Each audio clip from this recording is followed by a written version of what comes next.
Hello everyone, I hope all of you are keeping well. दोस्तों, आजकल मेरे पास जो सबसे ज़्यादा पेशेंट्स आ रहे हैं वो है पेट से रिलेटेड कंप्लेंट्स को लेके। बहुत से लोग मुझे कह रहे हैं कि हमें पेट में दर्द हो रहा है, पेट में फूला फूला सा लगता है, पेट में गैस भर गई है, भूख नहीं लग रही है, खट्टे डकारें आती हैं, एसिडिटी हो रही है। पेट की ये समस्याएं आजकल काफ़ी कॉमन हो गई है। इसके पीछे एक कॉमन रीज़न है, एक सिंपल रीज़न है कि बहुत से लोग आजकल घर में बैठे हुए काम कर रहे हैं और घर में बैठे बैठे खाने पीने में उनका ध्यान नहीं रहता है, या फिर बहुत ज़्यादा खाना हो जाता है। पहले जो खाया हुआ है वो पचने से पहले ही दोबारा खा लेते हैं।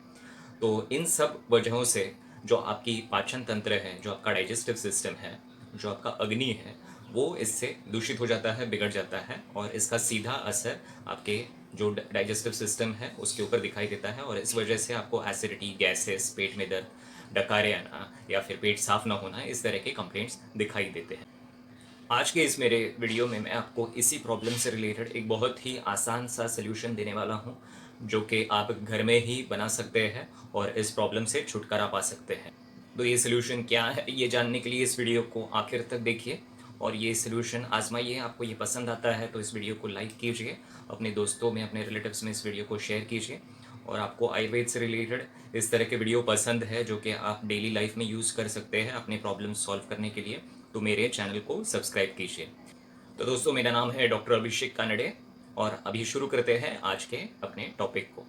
तो आयुर्वेद में पाचन संस्थान से रिलेटेड जो प्रॉब्लम्स हैं, जैसे मैंने कहा एसिडिटी, गैसेस, पेट साफ न होना, भूख न लगना या फिर डकारे आना, इन सब के लिए कई सारे मेडिसिन बताए गए हैं। लेकिन इन सब में जो काफ़ी फेमस है और जिसको आप अपने घर में ही, जो आपके किचन में इंग्रेडिएंट्स हैं उनसे आप बना सकते हैं, ऐसा एक जो मेडिसिन है उसके बारे में मैं आज आपको बताने वाला हूँ। इस मेडिसिन का नाम है हिंगवाष्टक चूर्ण। जैसे कि नाम बताता है हिंगवाष्टक चूर्ण, इसमें जो मेन इंग्रेडिएंट है वो है हींग, जो आपके किचन में इजीली अवेलेबल होता है। तो आज हम इसी हिंगवाष्टक चूर्ण को कैसे बनाते हैं, इसमें कौन कौन से इंग्रेडिएंट्स डाले जाते हैं, किस प्रमाण में ये इंग्रेडिएंट्स डलते हैं और इसको किस तरह से आप यूज़ कर सकते हैं, कौन कौन से तकलीफ़ों में ये आपको फ़ायदे देगा, इन सब चीज़ों के बारे में आज हम इस वीडियो द्वारा नॉलेज प्राप्त करेंगे। तो अब शुरू करते हैं हिंगवाष्टक चूर्ण के इंग्रेडिएंट्स से। तो अभी गौर से देखिए, आप चाहिए तो नोट डाउन भी कर सकते हैं और आखिर तक देखिए कि इसमें कौन कौन से इंग्रेडिएंट्स डाले जाते हैं और किस प्रमाण में हम ये इंग्रेडिएंट्स डालते हैं। तो जैसे कि नाम सजेस्ट करता है हिंगवाष्टक चूर्ण, इसमें हींग ये मेन इंग्रेडिएंट है और टोटल अष्टक, हिंगवाष्टक यानी 8 टोटल इसमें इंग्रेडिएंट्स डलते हैं। तो ये कौन से 8 इंग्रेडिएंट्स हैं उसके बारे में जान लेते हैं। एक तो हमने जान लिया कि हिंगू, उसको थोड़ा साइड में रखते हैं और बाकी 7 कौन से इंग्रेडिएंट्स हैं उनके बारे में मैं आपको पहले जानकारी देता हूँ। तो सबसे पहले शुरू करते हैं। पहला इंग्रेडिएंट जो है इसमें वो है सूंठ। सूंठ आप जानते हैं, जो अदरक होता है उसको सूखा करके सूंठ बनाते हैं।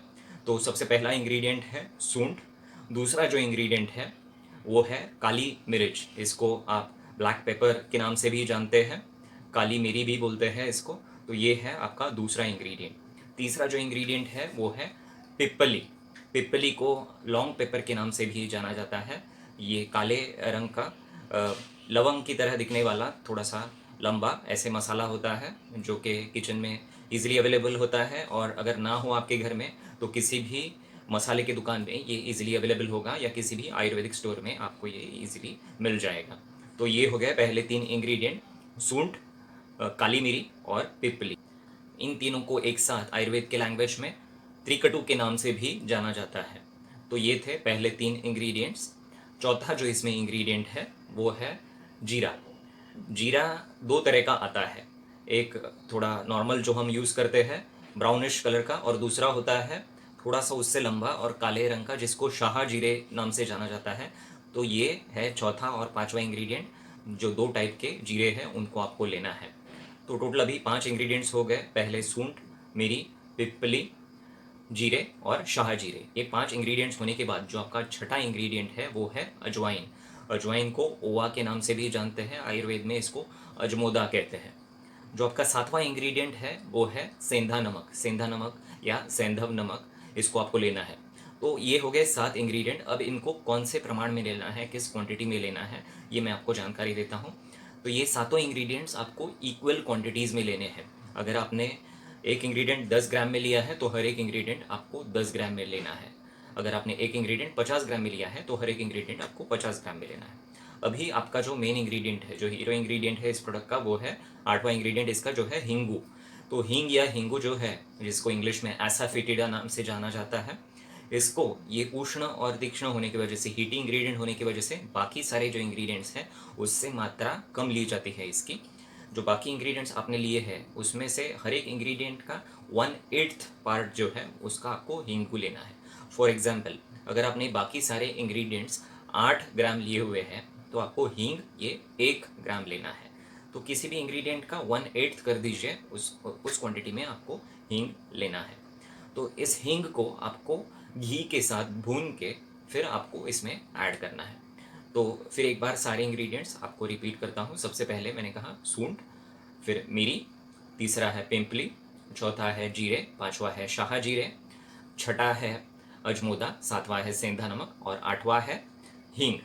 हींग बाकी जो क्वांटिटीज़ हैं उसके 1/8 क्वांटिटी में आपको हींग लेना है, क्योंकि ये बहुत ही उष्ण और तीक्ष्ण होता है। तो ये सारे इंग्रेडिएंट्स सम प्रमाण में 7 इंग्रेडिएंट और हींग 1/8 क्वांटिटी में लेके इसको सबका पाउडर्स एक साथ आपको मिक्स कर देना है। और ये जो पाउडर आपके पास तैयार होके आता है, फाइनली जो आपको ये पाउडर मिलता है, उसी को हम हिंगवाष्टक चूर्ण के नाम से जानते हैं। इस पाउडर को आप एक डब्बे में तैयार करके रखिए। अभी जानते हैं कि इसको किस प्रकार से आप यूज़ कर सकते हैं। हिंगवाष्टक चूर्ण को यूज़ करने के लिए आप 1 से 3 ग्राम तक एक समय में इसको ले सकते हैं। 1 से 3 ग्राम मतलब लगभग आधा चम्मच आप ये पाउडर, आप कोई भी आपका खाना खाते हो, यानी ब्रेकफास्ट या फिर लंच या फिर डिनर, इसके पहले निवाले में इस चूर्ण के उस क्वांटिटी को, 1 से 3 ग्राम क्वांटिटी को मिक्स करके उसमें थोड़ा सा घी मिला करके उसको आपके पहले निवाले के साथ खाना है। तो आपको फिर एक बार मैं रिपीट करता हूँ किस प्रकार से इसको खाना है। जो कुछ आप मील ले रहे हो, आपका ब्रेकफास्ट हो, लंच हो या फिर डिनर हो, उसके पहले निवाले में इस पाउडर को मिक्स करके थोड़ा सा उसमें घी मिला करके उसको लेना है। तो इस तरह से मैंने आपको बताया कि हिंगवाष्टक चूर्ण कैसे बनाते हैं और इसको किस तरह से यूज़ किया जाता है। अभी हम जानते हैं कि हिंगवाष्टक चूर्ण के क्या क्या फ़ायदे हैं।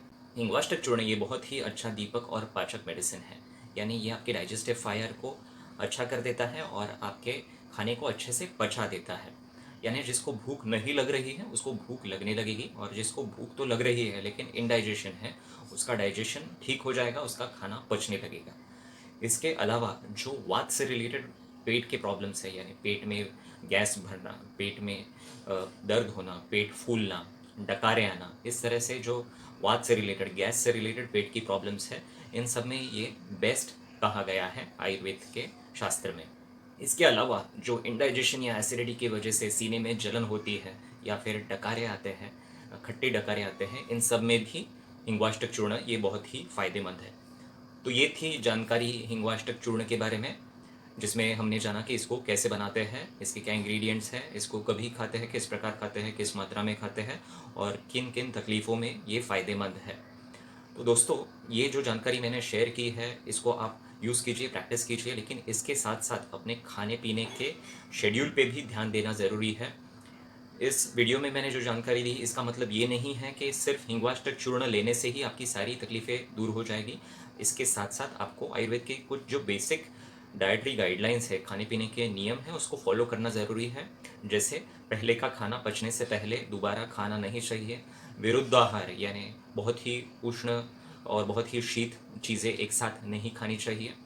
तो इससे रिलेटेड जो जो गाइडलाइंस है वो आपको फॉलो करने चाहिए। लंबे समय तक एक जगह पे बैठना नहीं चाहिए, आपको एक्सरसाइज करना चाहिए, टहलना चाहिए और ज़्यादा भी पानी नहीं पीना चाहिए, सही मात्रा में पानी पीना चाहिए। तो ये सारी चीज़ें अगर आप फॉलो करते हैं और उसके साथ साथ अगर आप हिंगवाष्टक चूर्ण का प्रयोग करते हैं तो डेफिनेटली आपको आराम मिलेगा।